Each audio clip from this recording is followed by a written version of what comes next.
Nos da mucho gusto recibir nuevamente al maestro José Antonio Lugo García, que ya estuvo con nosotros presente en el módulo de la década de 2000 a propósito de la descripción del análisis sobre la situación cultural. Ya lo han tenido presente, pero haré el recordatorio de su semblanza curricular. El maestro José Antonio Lugo García es licenciado en Letras Modernas Francesas y cuenta con estudios de maestría en literatura comparada por la Facultad de Filosofía y Letras de la Universidad Nacional Autónoma de México. En la actualidad es director general adjunto de Discursos de la Presidencia de la República y socio fundador y director editorial de la casa El Tapiz del Unicornio.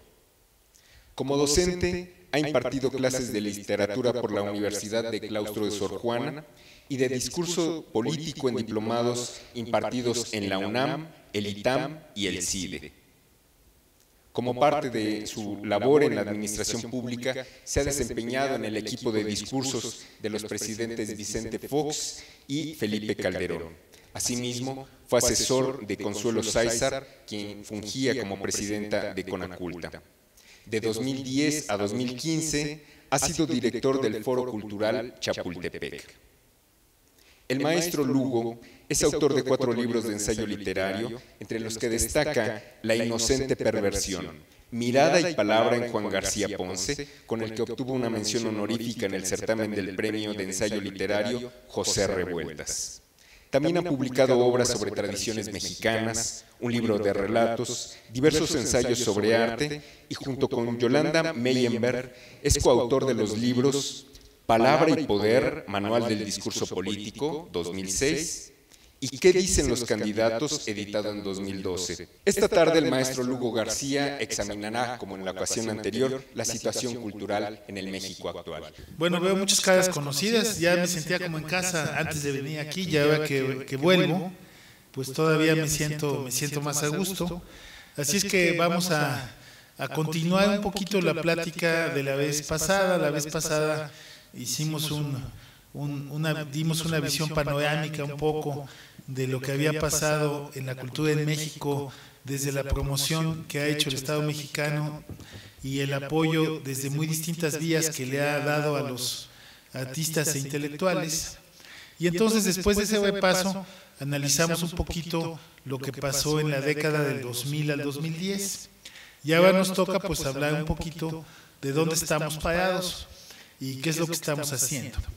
Para esto, el Instituto Nacional de Estudios Históricos de las Revoluciones de México, donde estamos, me pidió hace unos 3 meses que elaborara el libro correspondiente a las labores culturales del Estado mexicano a través de lo que se hizo a través de la Secretaría de Cultura.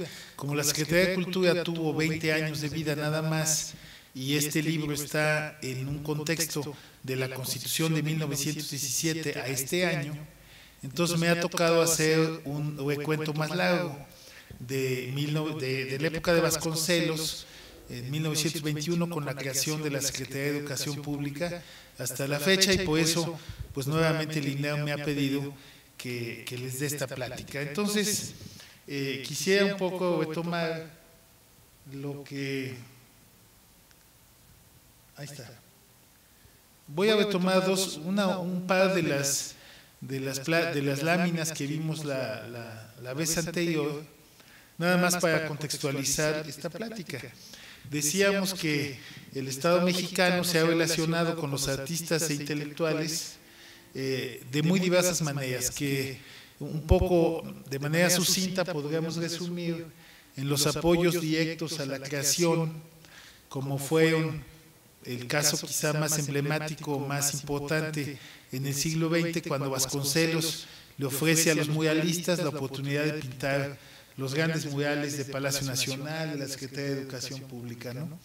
La labor de agregados culturales, diplomáticos, funcionarios en las embajadas de México, en distintos países, quizá las embajadas que han ocupado intelectuales más importantes en el siglo XX, me vienen a la mente del lado de todos eran escritores, estoy pensando en Octavio Paz, por supuesto, que fue embajador en la India, donde renunció por el 68, en Carlos Fuentes, que fue embajador en país, donde renunció en 1971 por la matanza del 71, y antes de eso, pues don Jaime Torres Bodet, que fue el director general de México ante la UNESCO, y años después don Miguel León Portilla, que también fue director general de México ante la UNESCO. Entonces ahí tenemos a 4 de los grandes creadores literarios del siglo XX que tuvieron un papel destacado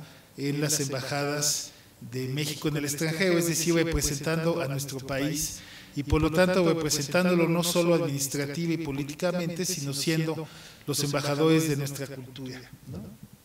Luego decíamos, a través de los puestos no ligados en forma directa a la cultura, pues han sido innumerables los escritores, los intelectuales, los artistas que han tenido, comillas, chambas en distintas entidades del gobierno federal, no necesariamente relacionadas con la cultura.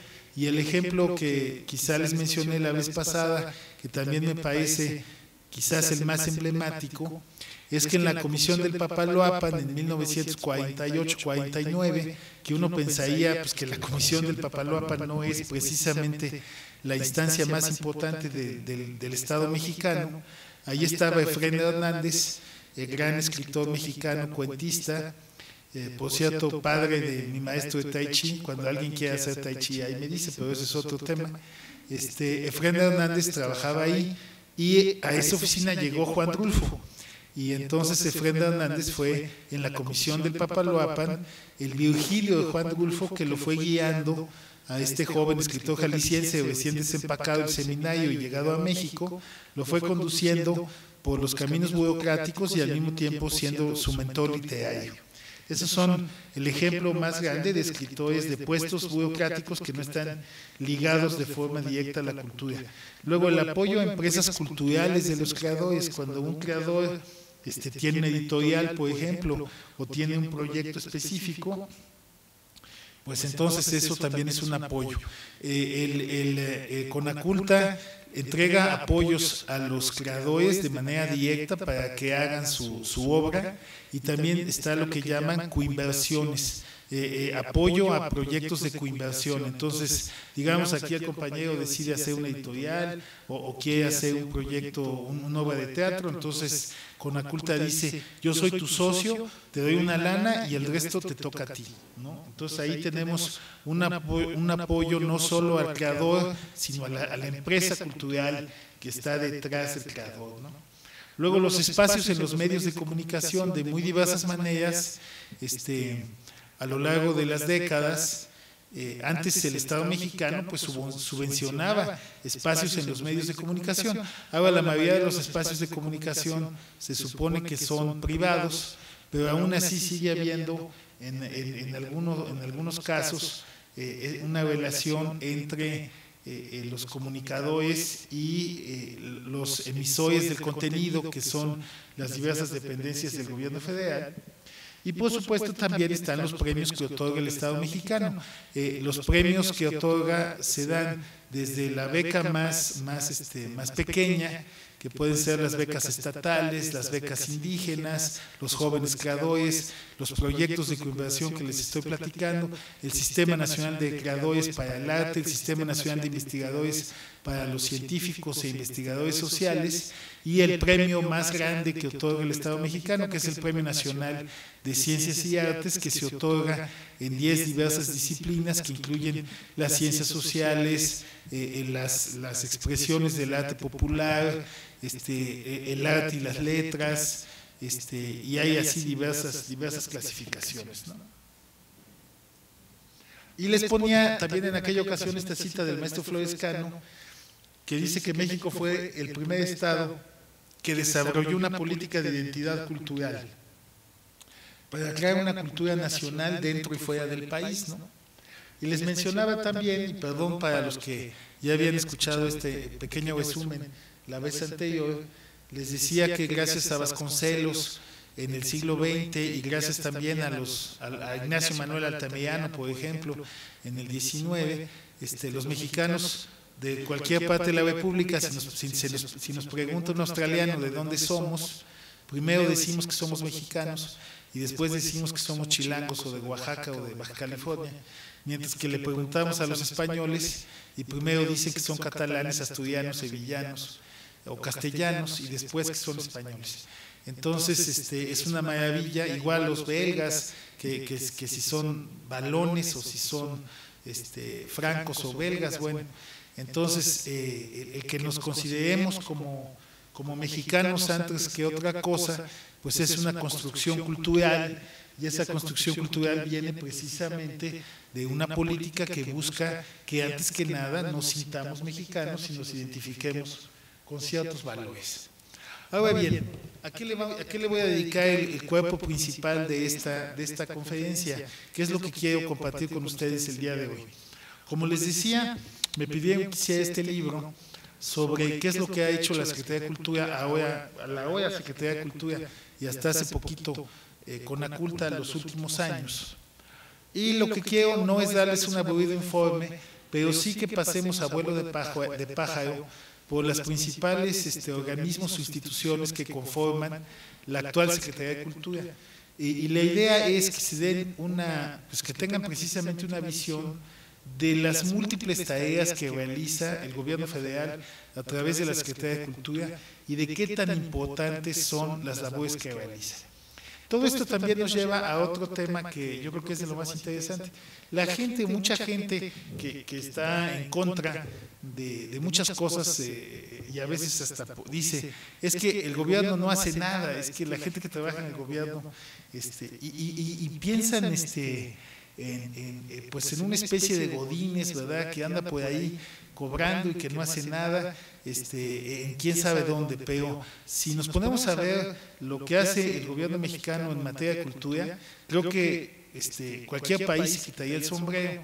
Vamos a suponer que ahorita somos aquí 50 y que 45 de ustedes no fueran mexicanos, fueran salvadoreños, letones, bolivianos, australianos, sudafricanos, probablemente los holandeses y los ingleses no se apantallarían porque nos llevan mucha ventaja, pero estoy seguro que muchísimos de ustedes con este juego de que fueran de otra nacionalidad se quedarían impresionados de todo lo que hace el Estado mexicano. Entonces, por ejemplo, lo primero que tenemos es el Centro Nacional de las Artes, que como ustedes saben está construido y se hicieron una serie de edificios bajo el liderazgo de Rafael Tobay de Teresa, el fallecido secretario de Cultura, primer secretario de Cultura, ahí en lo que fue la Cineteca Nacional. Para los que son de mi bodada, pues yo iba a la Cineteca Nacional a ver el cine alemán y todo eso hasta que se quemó, pero era un placer ir a la Cineteca, y aunque esté la Cineteca aquí de Cuauhtémoc, como que nunca fue lo mismo, ¿no?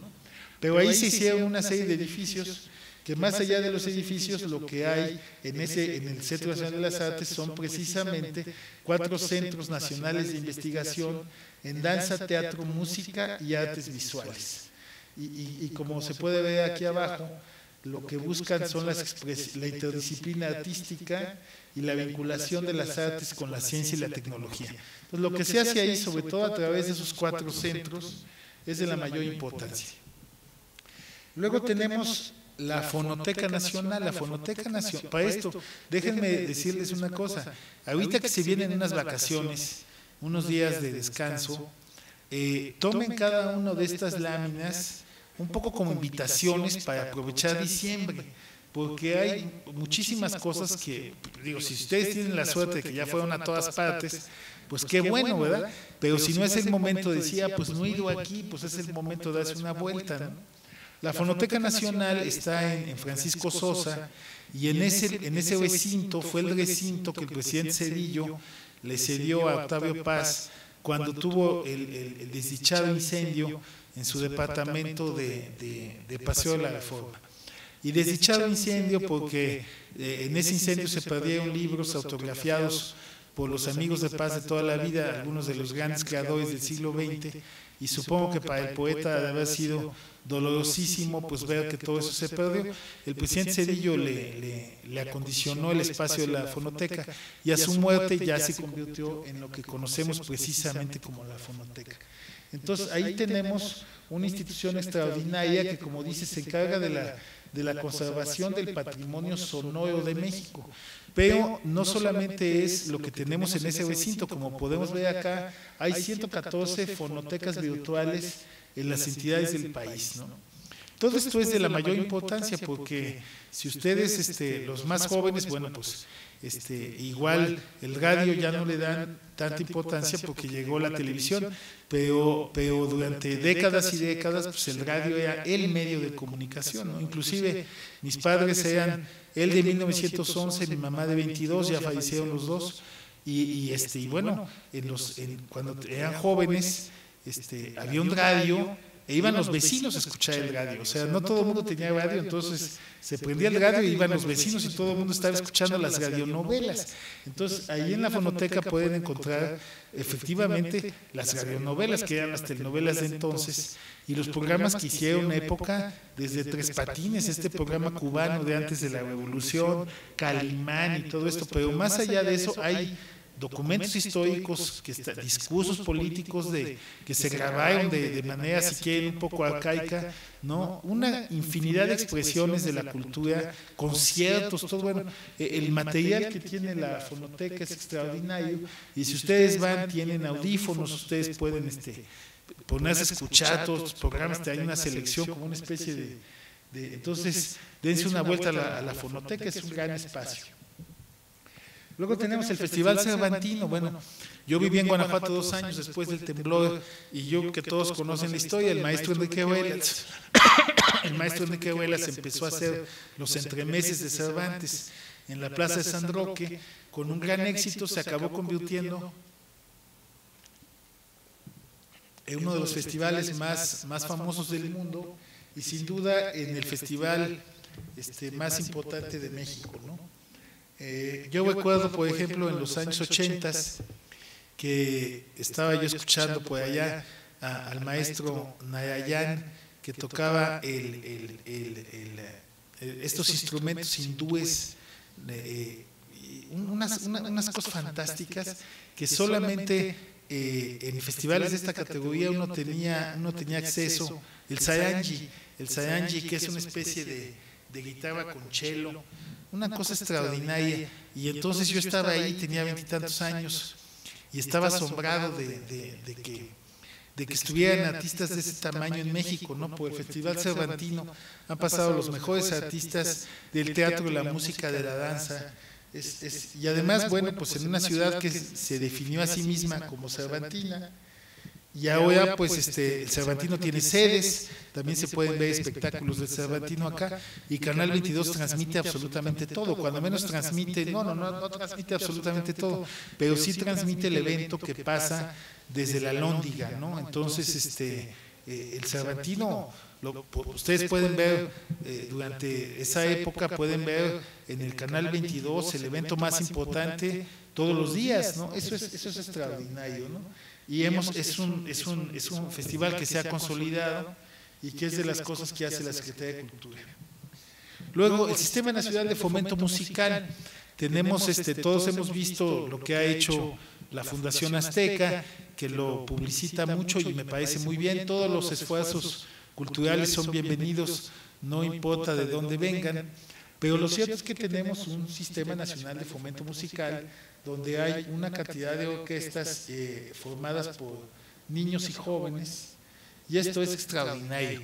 Quizás el mejor ejemplo en Latinoamérica, seguramente han oído hablar de él, es lo que ha hecho en Venezuela el maestro Dujamel, que ahora ya le cancelaron, al parecer, el presupuesto porque criticó a Maduro, que es su jefe. Entonces hace como 3 meses ya no hubo unos conciertos porque se enojó el señor Maduro y ya le canceló eso. Pero bueno, independientemente de lo que pasa en Venezuela, nosotros estamos consolidando pequeñas orquestas juveniles.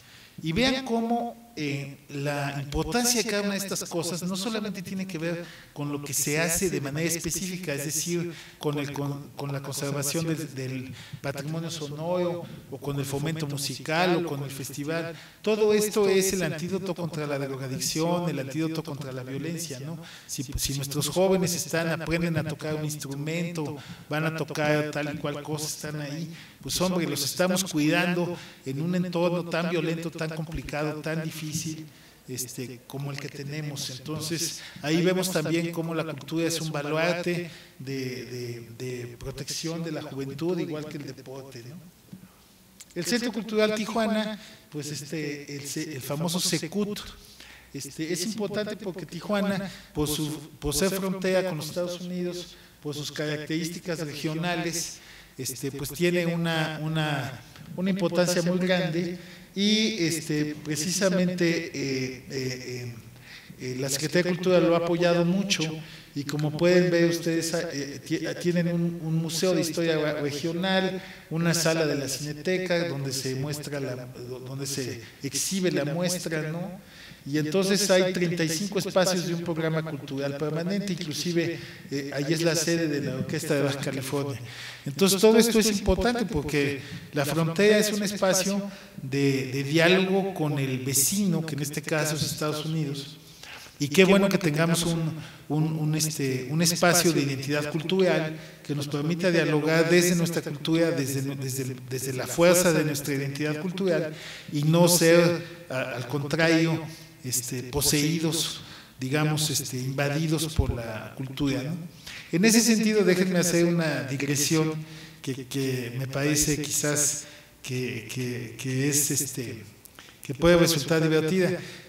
Yo creo que nosotros los mexicanos tenemos una cultura tan sólida que difícilmente nos van a pesar de que veamos el fútbol americano y tomemos Coca-Cola, lo cierto es que la identidad cultural del mexicano tiene una fuerza tremenda y la mejor prueba de ello es que los japoneses vienen aquí, nos traen el sushi y nosotros le ponemos chipotle, lo empanizamos y lo freímos. Entonces hacemos un sushi empanizado, frito y con chipotle.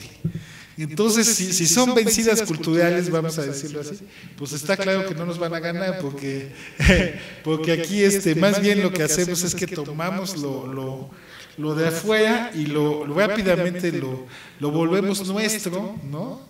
Y entonces el sushi, que es una comida muy sana, la llenamos de grasa para que nos sepa rico, ¿verdad? Pero bueno, la cosa es que qué bueno que en la frontera tengamos aquí el Centro Cultural Tijuana. Luego, el Centro de Cultura Digital, aquí se me fue un cuadro del libro que estamos elaborando, precisamente se dedica a la producción, formación y demás de documentos con tecnología digital, plataformas virtuales. Entonces vean cómo la Secretaría de Cultura tiene centros que quizás no veamos mucho, el público normal como nosotros no veamos mucho, no sepamos mucho lo que se está haciendo, pero que son sin duda muy importantes. Aquí está también el Centro de la Imagen. El Centro de la Imagen es un catálogo, es una especie de gran catálogo, de gran recopilación, de tremendo archivo de fotografía, ¿no? Entonces, fíjense ustedes, tenemos 8,000 impresiones fotográficas de gran valor histórico.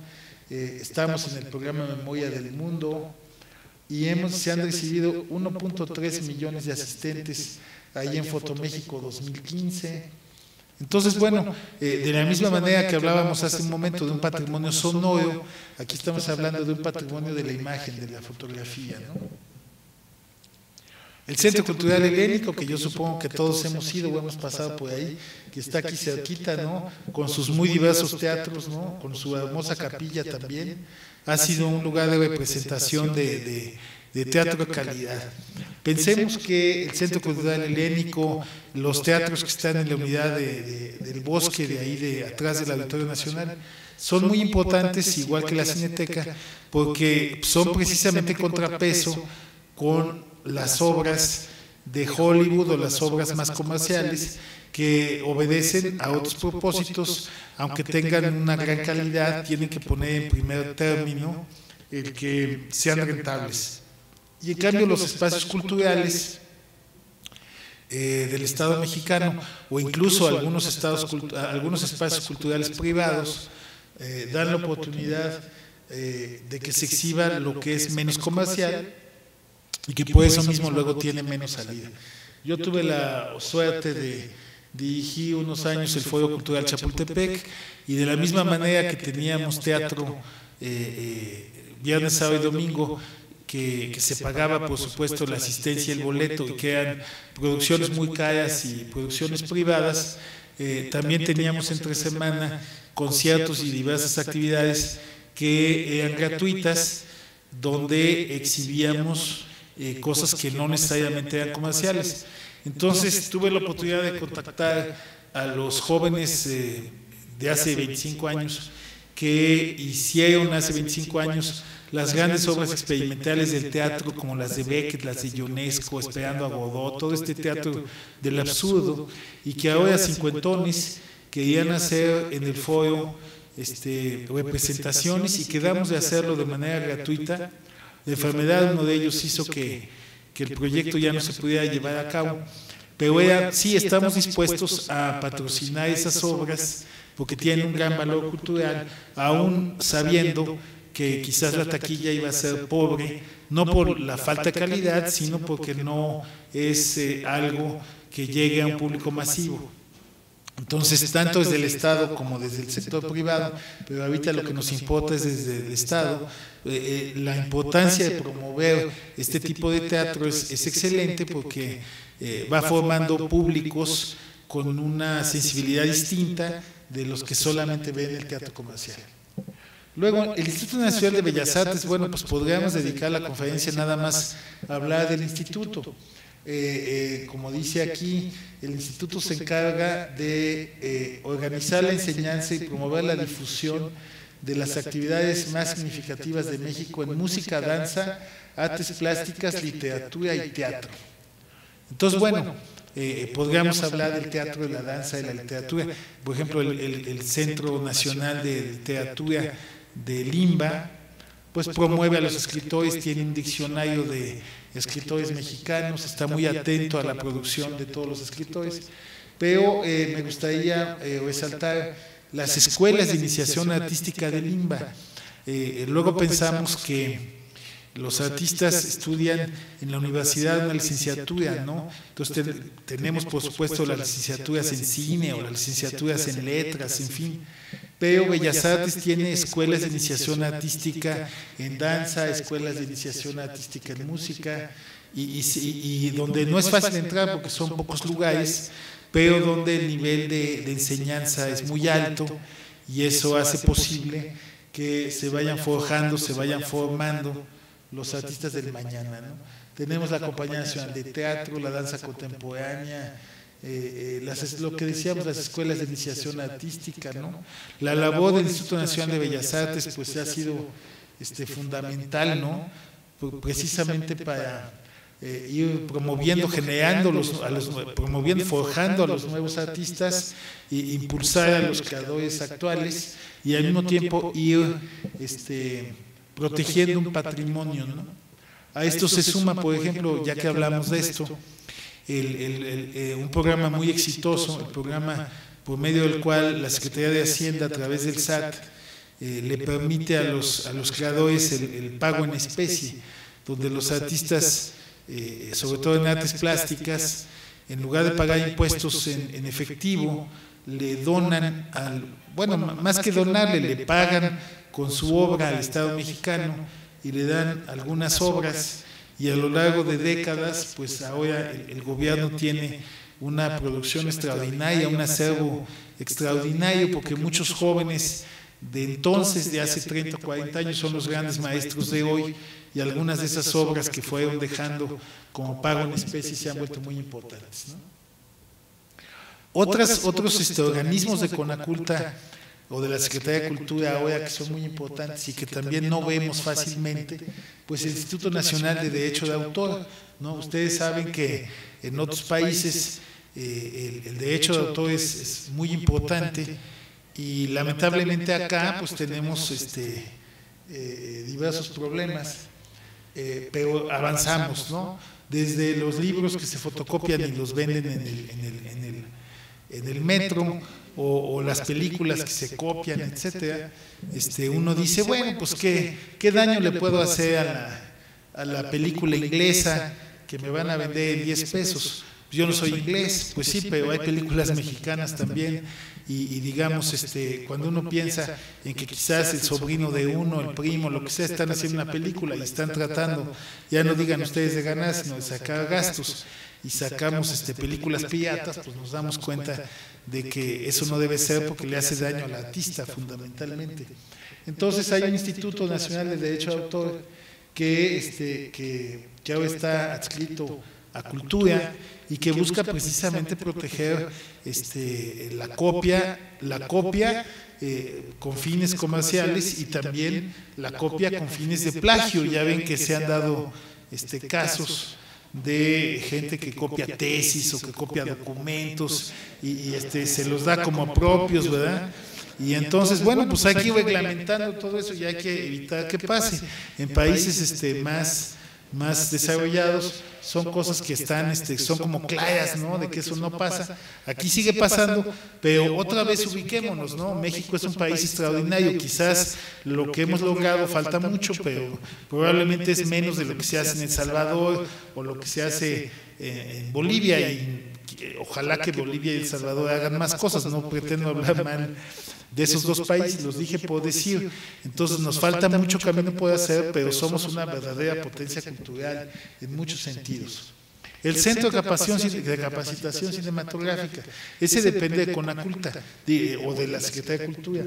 El otro es el CUEC, el famoso Centro Universitario de Estudios sobre el Cine Cinematográficos, ¿no? Son las dos grandes escuelas de cine en México, y la mera verdad, pues son de excelencia. Tanto el CCC como el CUEC han formado a toda una generación de cineastas y que se han ido a triunfar en el extranjero y lo han hecho muy bien.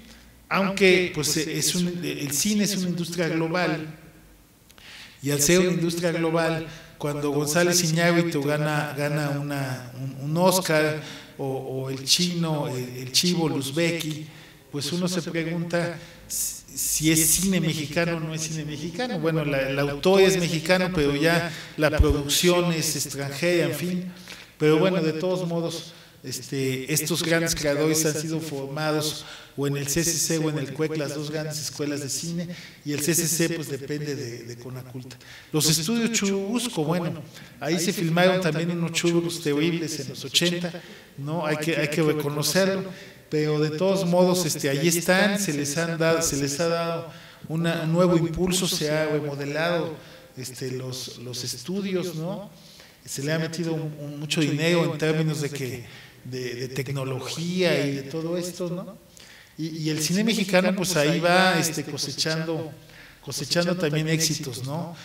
Tengo una muy querida amiga, la compositora Lucía Álvarez, que es una extraordinaria compositora que se ha especializado, además de su obra propia, se ha especializado en hacer música, en componer música para cine, y lleva 6 ayeles. He estado en su casa muchas veces y tiene 6 ayeles en su repisa, ¿verdad? Y díganme qué director o qué actor mexicano tiene 6 ayeles, ¿no? Bueno, pues ella se especializa en eso y ha musicalizado películas importantes de Bernstein, de Jorge Fons, ¿no? Pensemos en El Callejón de los Milagros, y diversas otras obras que sin duda, si sacamos una lista de las películas mexicanas más famosas de los últimos 20 años, pues quizás han tenido que ver los estudios Churubusco y personas talentosas como mi amiga Lucía también. Luego, miren, esta Dirección General de Vinculación Cultural es importantísima. Ahí está mi amigo Toño, se me fue su apellido ahorita, que era el director del Helénico.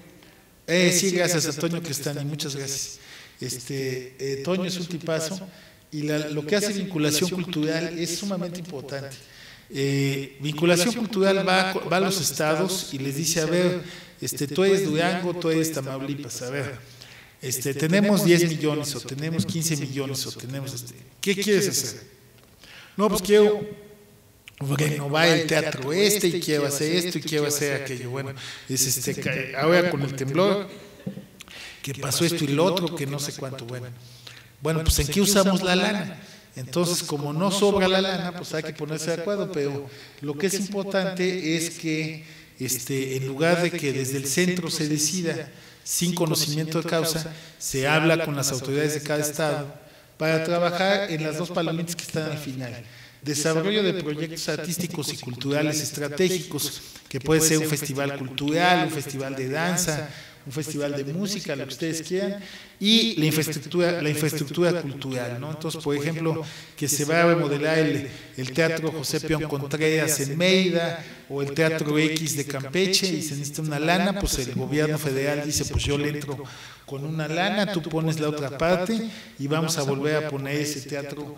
Entonces es muy importante porque de otra manera, si no tuviéramos esto, los espacios se van deteriorando, ¿no? Hay estados que tienen mucho dinero, digamos, quiero pensar que Nuevo León tiene mucho dinero, pero hay estados quizás donde si se está deteriorando un bien inmueble, un patrimonio artístico, quizás Tlaxcala, Oaxaca, en fin, no tengan los recursos prioritarios para asignar a proyectos de este tipo, porque hay necesidades más apremiantes, y entonces ahí entra el gobierno federal a echar una mano, ¿no? Luego la Dirección General de Bibliotecas, fíjense ustedes qué maravilla, 7.400 bibliotecas públicas al final de 2015.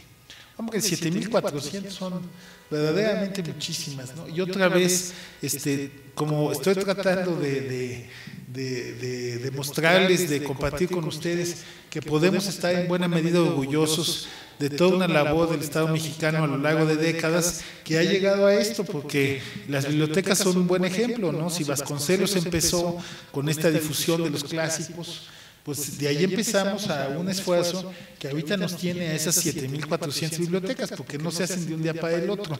Entonces se van haciendo de a poquito y de repente tenemos una enorme cantidad de bibliotecas. Y nosotros luego, los que vivimos en la Ciudad de México, se nos olvida que aquí tenemos acceso a todo. Si queremos comer comida vietnamita, pues hay 2 restaurantes en la Condesa y nos vamos a comer dumplings, ¿no? Pero nos vamos a otro lado en provincia y las cosas no son fáciles. Tener acceso a conciertos, tener conciertos a teatros, simplemente tener conciertos, tener acceso a libros, pues es algo de lo más importante. Y en ese esfuerzo está la Biblioteca Vasconcelos. A mí me tocó estar en la inauguración de la biblioteca. Y bueno, la biblioteca fue concebida, aparte de un proyecto arquitectónico muy ambicioso, fue construida y planeada para hacer un polo de desarrollo cultural en el norte de la ciudad, porque por la UNAM todo está en el sur.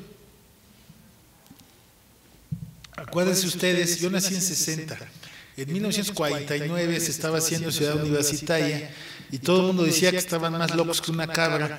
El arquitecto Mario Pani y sus jóvenes ayudantes, entre los cuales estaba Teodoro González de León, el gran arquitecto que falleció hace poco, porque por andar haciendo la universidad en ese lugar inhóspito, alejado de la civilización que era Ciudad Universitaria. Y es que la ciudad se acababa en el Sambos de San Ángel. O sea, yo de niño llegábamos al Sambos de San Ángel y allí empezaba la carretera y había una gasolinera por donde estaba Arroyo, ¿verdad? Pero de Sambos de San Ángel a Arroyo no había nada.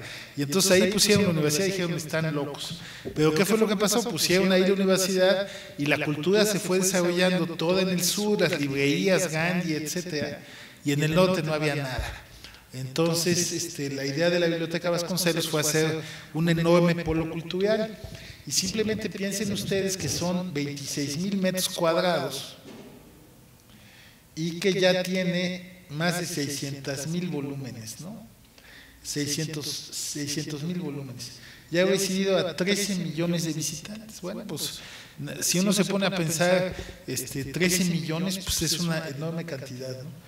Y qué bueno, porque así descentralizamos la cultura dentro de la propia Ciudad de México, ¿no?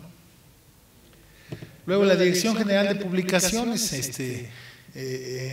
antes de la Dirección General de Publicaciones de Conaculta, la editorial que más publicaba en México, sin duda, era Publicaciones de la UNAM. La Dirección General de Publicaciones de la UNAM publica una cantidad de libros extraordinaria, más de uno al día, pero no los distribuye bien. No estamos aquí para hablar de la UNAM, pero uno de los hoyos negros de la universidad siempre ha sido la distribución. Entonces se publican y se publican libros y luego tienen muchas dificultades para sacarlos, para comercializarlos. Entonces la Secretaría de Cultura fue haciendo colecciones que no necesariamente son comerciales, pero que permiten precisamente pues que se publiquen libros que de otra manera no tendrán una salida comercial. Por ponerles un ejemplo, 100 del Mundo, Clásicos de México, la colección de periodismo cultural, la colección de Tierra Adentro, que son los libros de los jóvenes creadores, ¿no? Y los clásicos de la literatura infantil y juvenil, pues todos estos libros permiten ir creando nichos de lectura, ¿no? ¿Qué quiero decir con nichos de lectura? Algo que no había cuando yo era niño, pero que ya desde hace muchos años uno ve que si uno va al Fondo de Cultura Económica, por ejemplo, uno encuentra que dice libros para leer de 100 a 500 palabras de vocabulario, de 500 a 1000, de 1000 a 2000, que generalmente eso se relaciona con la edad, ¿no? Pues eso es bien importante, porque uno le da al niño los 3 mosqueteros, pero un niño de 7 años o de 6 o de 5 no tiene el vocabulario, le hace falta un poquito para llegar ahí. Entonces, en cambio, hacer libros infantiles que vayan de acuerdo con la evolución cognitiva del niño y el incremento de su vocabulario, la comprensión del mismo, pues va permitiendo que se establezca un eslabón de lectura que lo lleve luego a poder comprender y disfrutar las grandes obras literarias. Pero no les podemos dar el Quijote de entrada, que era lo que hacían con nosotros en la secundaria o en la prepa, que lo que hacían era alejarnos de la lectura porque no entendíamos, ¿no? Y no entendíamos porque nos faltaban palabras, nos faltaban herramientas. El Museo Nacional de Culturas Populares, ¿quiénes han ido al Museo Nacional de las Culturas? Que levante la mano. Bueno, los que no hayan ido, está ahí a una cuadra del centro de Coyoacán, es uno de nuestros museos más bonitos. Y bueno, como dice ahí, lo que busca es fomentar el sentido y sentimiento de identidad o pertenencia a sus culturas, ¿no? Entonces, programas de apoyo a la lengua y literatura indígena, por ejemplo, a tradiciones musicales, la cocina indígena y popular, los juguetes, ¿no? Los premios a literatura en lenguas mexicanas. Todo eso es importante, inclusive el FONAD, que está ahí en patriotismo enfrente de la Comer. Lo que hace el FONAD desde hace muchos años es ayudar a comercializar las artesanías para que no pase lo que en la central de abastos, ¿no? Que llegue un grandote y les ofrezca 3 pesos a los productores, ¿no? Sino que tengan precios justos para comercializar y dar salida a sus obras, ¿no? Entonces, no nada más el Estado mexicano se preocupa de la cultura con mayúsculas y del apoyo a los grandes creadores. Luego, igual, la Dirección General de Sitios y Monumentos de Patrimonio Cultural. Bueno, pues se trata, uno, de valorar nuestro patrimonio, pero esta Dirección General pues ha estado trabajando los últimos 2 o 3 meses como locos. Pues por la sencilla razón de que parece que hubo, decía la Secretaría de Cultura, creo que 1,200 inmuebles con algún daño relacionado con los sismos. Entonces, pues imagínense ustedes, precisamente esta Dirección General que los ha catalogado, esa es la importancia de tener una Dirección General así, que tiene un catálogo, un registro documental y que puede, por lo tanto, ir viendo qué tenemos que hacer para que todo vuelva a quedar bien, porque pues estamos sujetos a estas contingencias que ya sabemos, ¿no? El FONCA como dice aquí, otorga estímulos individuales, apoyos a grupos y organizaciones culturales, becas para el desarrollo de proyectos internacionales, y apoyo a creadores eméritos y demás. Ha logrado, como dice ahí, crear más de 100,000 obras y productos culturales, ¿no? Bueno, seguramente de esas 100,000, muchas de ellas seguirán siendo obras importantes y otras quizás fueron producto de los ensayos de los jóvenes creadores y todo, pero al mismo tiempo se van formando los artistas del mañana, ¿no? Yo fui un joven creador en el 94, 95, luego tuve algún apoyo también de coinversión individual, entonces y he sido testigo como esos jóvenes de hace 25 años, pues ahora somos los que damos las clases o los que somos los maestros de gente más joven. Entonces se va creando una cadenita, una transmisión, y eso pues es de lo más importante. Y luego, ¿qué más decir de Lina? Me voy a poner mi abrigo porque ya me fui.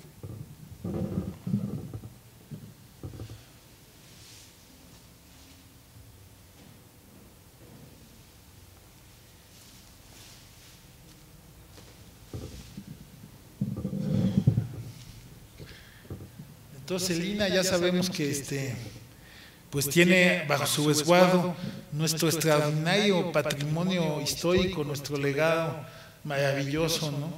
Si ustedes ven la lista de sitios Patrimonio Mundial de la Humanidad considerados por la UNESCO, pues ahí encontramos Monte Albán, Teotihuacán, Palenque, Bonampak, todo lo que ustedes quieran. Tenemos de verdad, somos increíblemente, tenemos un legado histórico invaluable, y antropología se encarga de resguardarlo, pero también de trabajar los temas de diversidad cultural, de multiculturalidad, de interculturalidad, los derechos culturales, en fin, y de reconocer que ese patrimonio pues es también conforme a nuestra identidad nacional, ¿no?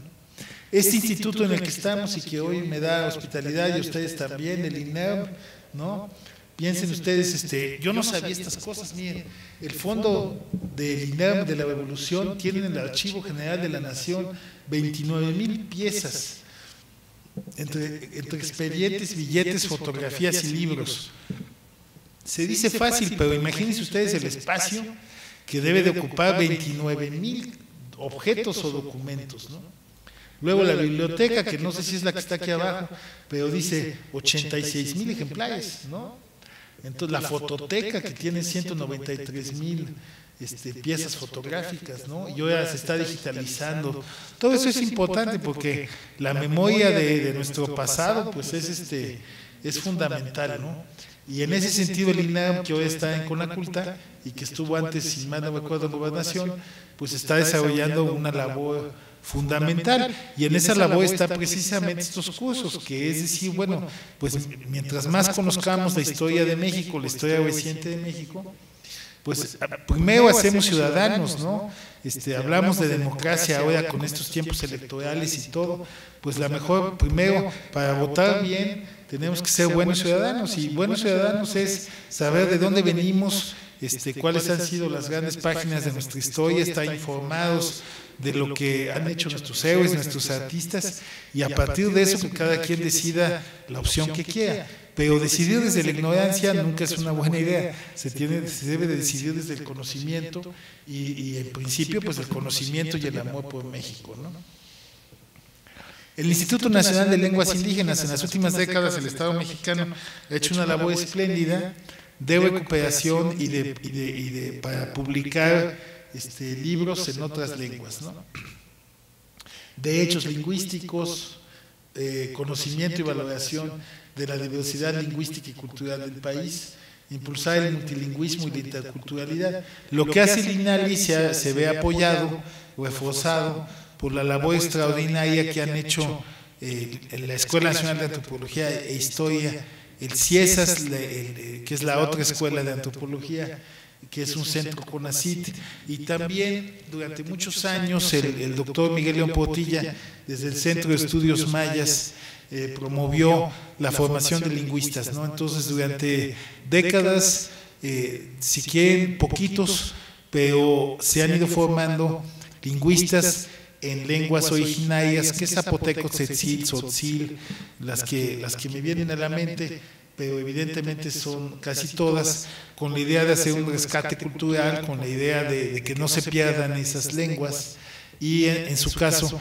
de rescatar documentos escritos en esas lenguas e inclusive promover la creación literaria actual en lenguas originales. Todo esto es de la mayor importancia para que no nos pase lo que Estados Unidos, simplemente para que vean la importancia de todo esto y cómo en otros países no lo saben hacer bien. Lo que hicieron los gringos, como les decimos, fue confinar a los indios originales en las reservas y en las reservaciones, lo que de por sí ya es bastante cuestionable, pero lo que es más cuestionable es que les pusieron los casinos y entonces lo que han logrado es que pierdan su cultura y se la pasen chupando todo el tiempo, lo cual es bastante triste, ¿verdad? Pero bueno. Educal, pues Educal es de la mayor importancia también. ¿Por qué?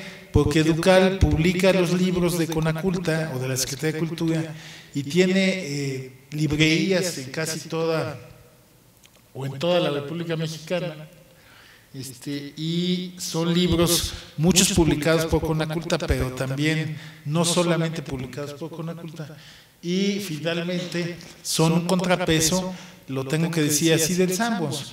Es decir, la mayor cadena de librerías de México es el Sambos, ¿no? Tiene más de 100 tiendas en la República donde venden los libros que se venden. Fíjense qué interesante lo que acabo de decir, donde venden los libros que se venden. Entonces, si aquí el compañero o la compañera hicieron un libro maravilloso como estos que publica el INERM de la Constitución, etcétera, no va a estar en Sambos porque no lo va a comprar el Sambos para venderlo, porque va a decir, pues este libro no. Pero entonces, de alguna manera está seleccionando. Y está bien y está en todo su derecho. Pero tenemos que entonces que tener una cadena alternativa donde alguien en Mérida, en Campeche, donde sea, pueda encontrar otros libros que no respondan a criterios comerciales. Canal 22, por ejemplo, ayer estaba yo indeciso entre ver a las 10 de la noche. Canal 22 está pasando un programa especial desde la FIL de Guadalajara. A partir de ayer, yo no lo vi porque quería ver el programa de Es la Hora de Opinar para ver qué decían de lo de MID, entonces ya me lo perdí ayer, pero pues esta semana, que es la semana de la FIL, tenemos la oportunidad de ver en Canal 22 lo que está pasando allá. Entonces Canal 22 ha hecho una labor extraordinaria, primero comprando materiales en el extranjero de gran calidad, y luego produciendo noticieros propios, entrevistas propias, ¿no? Y junto con Canal 11 pues han sido las televisoras culturales, y otra vez lo mismo, es el contrapeso de una televisión comercial que responde a otros intereses. Digamos, eso me permite, si ustedes así me lo permiten también, contarles una caricatura de Magoo, que salió hace como una semana, que habla de estos dos mundos, pues, el mundo de lo comercial y el mundo de la cultura, que busca ser un dique contra todo esto. Ustedes saben que durante 50 años, Chabelo los domingos en la mañana, pues tenía ahí su programa patrocinado por Duvalín y los muebles Troncoso, ¿verdad? Y eso permitía que los papás se pudieran dormir otro ratito mientras los niños veían a Chabelo, ¿no? Entonces, ahora que Emilio Azcárraga Gallán renunció a Televisa o a la presidencia del Consejo de Administración de Televisa, Magoo, que luego es un genio, hizo una caricatura y puso "Regresa Chabelo", ¿no? Entonces, bueno, pues no creo que regrese Chabelo, pero como chiste era bueno. Pero el tema es que hay otras opciones.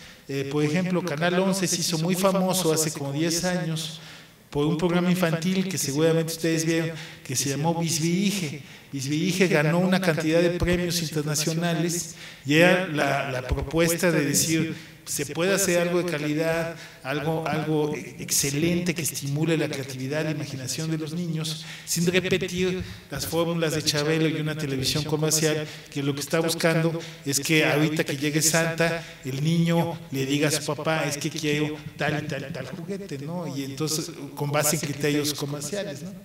Entonces, pues ha hecho una labor muy importante Canal 22. Luego de educación. Yo escucho Horizonte porque me gusta el jazz, pero escucho también Radio Educación. Radio Educación y la XCB tienen la fonoteca sonora en el radio mejor que hay en cualquier estación.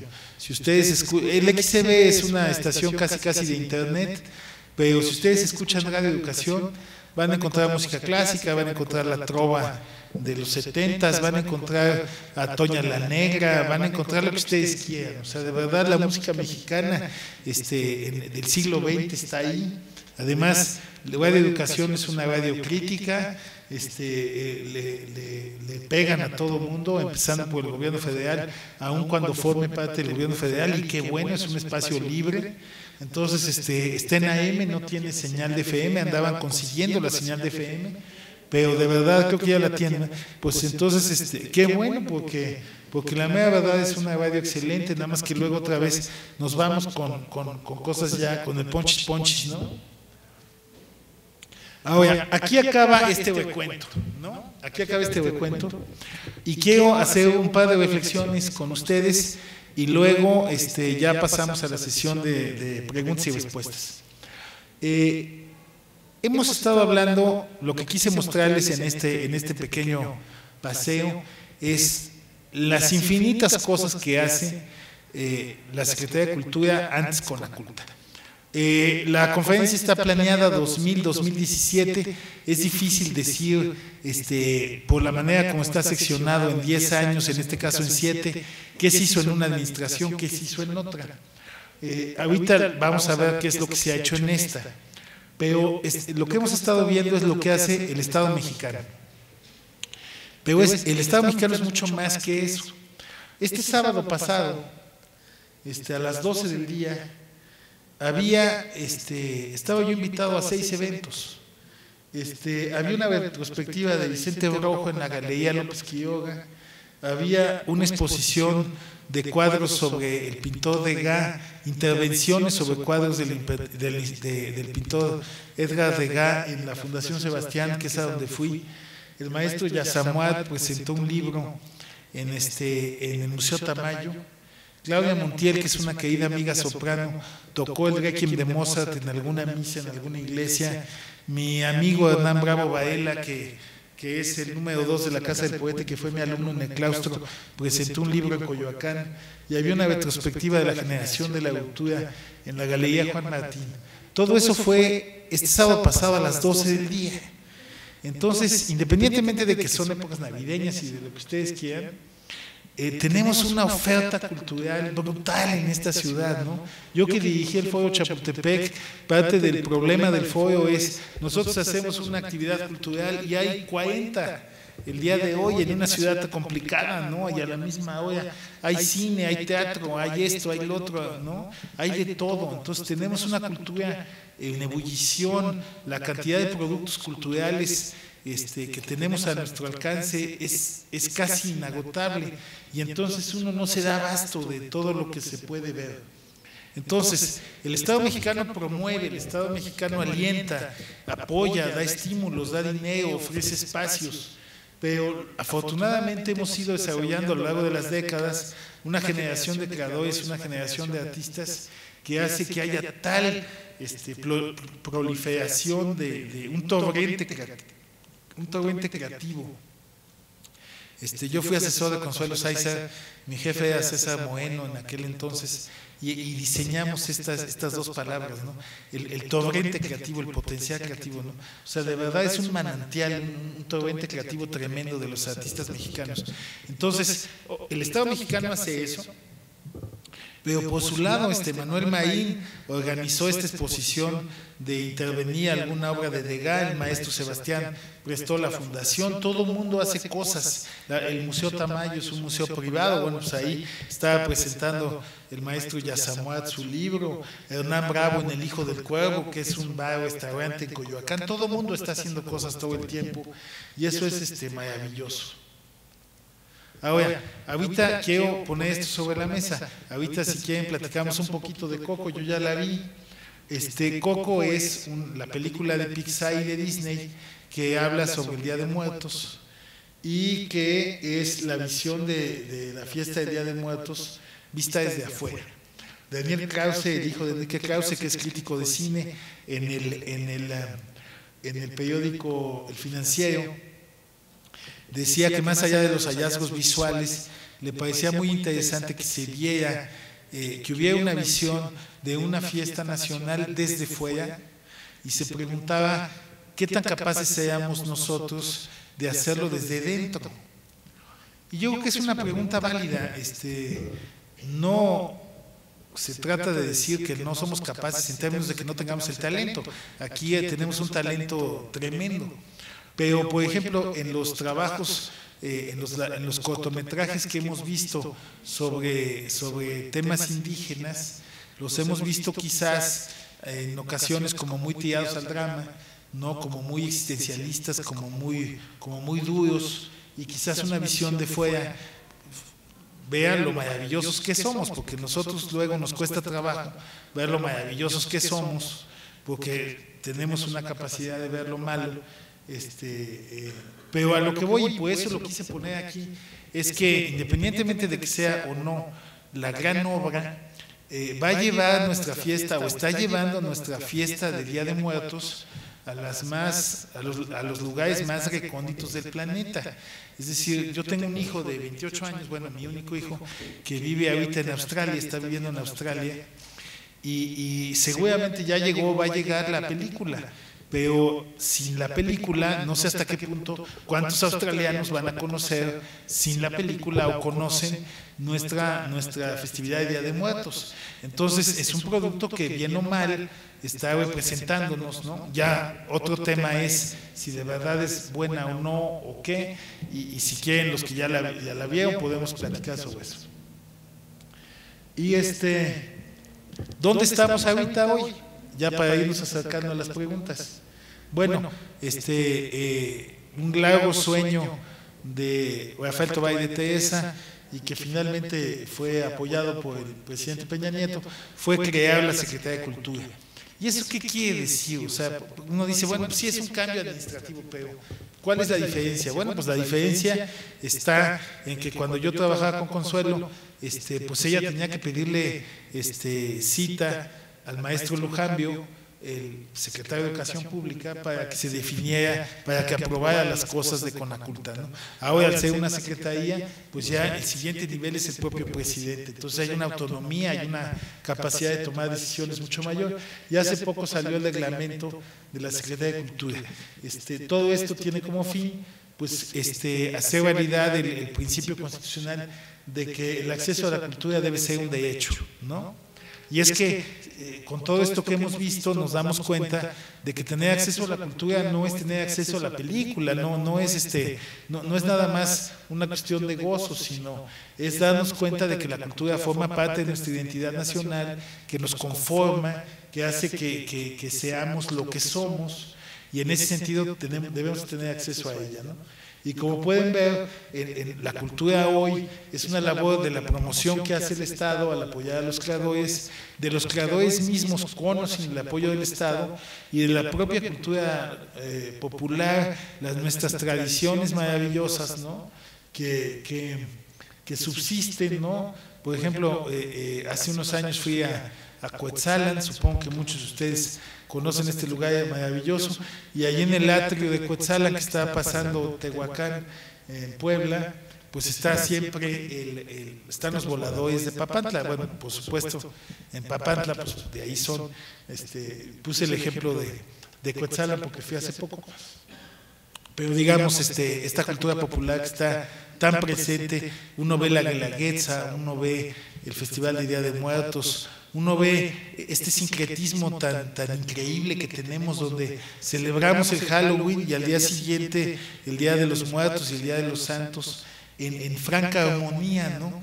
Celebramos el nacimiento del niño Jesús, y luego la llegada de Santa Claus, ¿no? O sea, de verdad es una cosa muy extraña, porque no nos hemos decantado por uno o por otro, sino hemos decidido incorporar un poco todo, ¿no? Y entonces celebramos ambas cosas, y a veces los niños no saben si el niño Dios o Santa Claus, o si la bruja de muertos, o los santitos, o el altar, pero ahí estamos.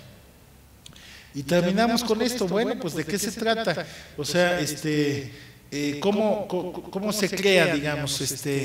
Están los creadores puros, los que inventan algo que nadie ha hecho, ¿no? Los que imitan, y a partir de esa imitación lo mueven tantito y hacen algo diferente. Los que transmutan, ¿no? Si uno piensa, por ejemplo, en ese sentido, tenemos creadores que son únicos. Pensemos en Rufino Tamayo, el maestro Tamayo o el maestro Toledo, hacen cosas reconocidas en todo el mundo, que son muy valiosas por eso, los propios muralistas, ¿no? Ahora bien, hay algunos grandes maestros mexicanos, y no voy a decir nombres porque que son muy buenos, pero que hasta cierto punto podemos decir que imitan a otros grandes, ¿no? Y que son muy famosos aquí, y quizás no sean tan reconocidos internacionalmente porque se parecen a otros, lo cual no quiere decir que copien, que plagien ni nada, pero se parecen a otros. Y están los grandes creadores no se parecen a nadie, tienen un estilo único y destacan por eso mismo, ¿no? Los grandes transmutadores, ¿no? Entonces crear, imitar, transmutar, ¿no? Entonces ahí estamos, en esos tres niveles, ¿no? Los creadores más grandes, los imitadores que hacen bien las cosas de una corriente, de un estilo, ¿no? Los que transforman el arte, ¿no? Lo llevan hacia unos nuevos caminos, hacia unas nuevas vías, ¿no? Y dentro de todo eso nosotros vivimos aquí en este maravilloso país que es México, y pensemos lo que tenemos, ¿no? Un legado prehispánico excepcional, ¿no? Único en el mundo, ¿no? Cualquiera de nuestros lugares, Tula, Teotihuacán, Monte Albán, Palenque, lo que ustedes quieran, son maravillosos. Nuestro barroco mexicano, el barroco novohispano, es verdaderamente extraordinario, no solo en arquitectura, pensemos Zacatecas, Guanajuato, Querétaro, ¿no? Y luego el arte contemporáneo, en las letras, en las artes plásticas, Rufino Tamayo, los muralistas, Octavio Paz, Sebastián, el maestro Felgueres, los grandes escritores, García Ponce, la generación del medio siglo, en fin, estamos rodeados de creadores y además están a nuestra disposición. Tenemos lo que decíamos, acceso a los museos, acceso a los pintores, acceso a los escritores, ¿no? Y estamos en el siglo XXI, y la función del Estado pues seguirá siendo cuidar nuestro patrimonio, apoyar a los creadores del siglo XXI, ¿no? Y algo muy importante, ir creando público, ¿no? Y creo que en eso también lo que ha hecho la Secretaría de Cultura pues es extraordinario, en la medida en que se han generado públicos, ¿no? Me viene a la mente algo que me decía mi mamá de mí cuando yo era niño, que me llevaban a unas ruinas, estando yo teniendo 3 o 4 años, ¿no? Y que yo le dije a mi mamá, más piedras viejas, ¿no? Claro, era un niño, pero pongo el ejemplo porque eso era lo de antes. O sea, antes quizás niños chiquitos o menos chiquitos decíamos más piedras viejas, ¿no? Más conciertos aburridos. Y ahora hemos ido creando públicos y nos damos cuenta de que la pasamos increíble si vamos a un monumento prehispánico, que la pasamos increíble si escuchamos un concierto de música clásica o un concierto de los mexicanos, de Revueltas, de Moncayo, del maestro Chávez o de los nuevos compositores, que la cultura es gozo, es alegría, es conocimiento, y es también darnos cuenta de que eso somos nosotros, de nuestra identidad, de nuestro valor, ¿no? Entonces, yo creo, espero que el Estado mexicano siga apoyando a los creadores, siga cuidando este patrimonio, siga con esta tremenda oferta que traté de mostrarles, y que les hace ver lo que hace la Secretaría de Cultura, ¿no? Que uno dice, cuando uno escucha algún periodista fuera de foco, ¿no? Que dice, es que le dan 10,000 millones a la Secretaría de Cultura, pues ¿qué hacen? Pues todo eso, ¿no? O sea, no es tan fácil todo esto que estábamos viendo de la fototeca y la fonoteca y el INBA y el INA y el Canal 22 y el Canal 11 y todo eso para que nos ayuden a apreciar nuestra riqueza artística y cultural, para que nos ayuden a pensar, para que también en términos cívicos, democráticos, para que pensemos mejor, para que decidamos por las opciones que queramos, ¿no? Y con conocimiento, para eliminar la ignorancia. Piensen lo que hemos avanzado de 1921 para acá. En 1921 se creó la CEP y Vasconcelos inició esta cruzada cultural por todo el país con los clásicos y las escuelas rurales, ¿no? Estamos a 96 años de eso y creo que podemos decir que el Estado mexicano ha hecho un gran trabajo, ¿no? Si lo vemos así, desde hace 100 años que nadie sabía nada, que el analfabetismo era tremendo, que no había ya ni siquiera educación, creo que lo que hemos logrado en estos 100 años, los distintos gobiernos, por eso digo el Estado mexicano, ha sido sobresaliente para cuidar el patrimonio, para fomentar a los creadores y para crear públicos, ¿no? Y pues nada más me quedaría decirles, y para pasar a las preguntas, pues feliz Navidad, ¿verdad? Ya que estamos en estas.